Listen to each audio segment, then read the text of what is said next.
وعلیکم السلام ورحمۃ اللہ وبرکاتہ۔ جی جی، ہاں تو سن لیجئے، میں آپ کو جواب بھیج دیتا ہوں۔ یہ کس نے کہا کہ اسلام ایک بورنگ مذہب ہے؟ انسان اس مذہب کو فالو کر کے بور رہتا ہے، اس میں کہیں کی خوشی کا مقام نہیں ہے۔ غلط کہا اس نے، آپ کو مس گائیڈ کیا ہے اور آپ کو مس لیڈ کیا ہے اس نے۔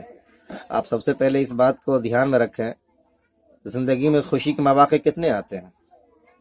آپ جب اکیلے سے دکیلے ہوتے ہیں، یعنی کہ آپ کی شادی ہوتی ہے، خوشی کا ماحول نہیں ہوتا ہے، یقینی بات ہے۔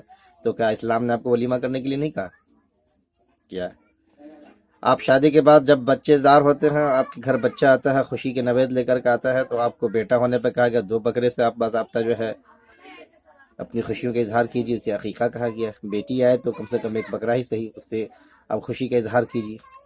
کیا خوشی کا مقام نہیں آیا اس میں؟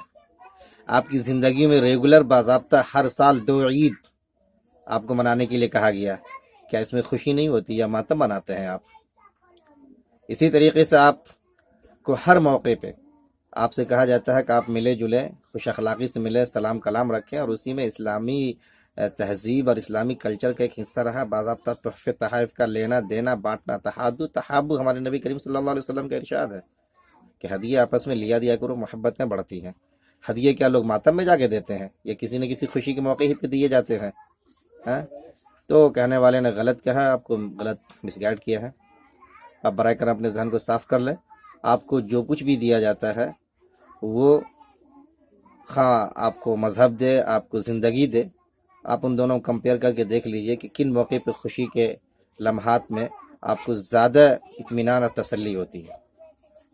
ایک دنیا داری خوشی بھی ہوتی ہے، آپ اس کو بھی منا کے دیکھ لیجئے، ایک دیندار والا اس کو منا کے دیکھ لیجئے، بات ختم۔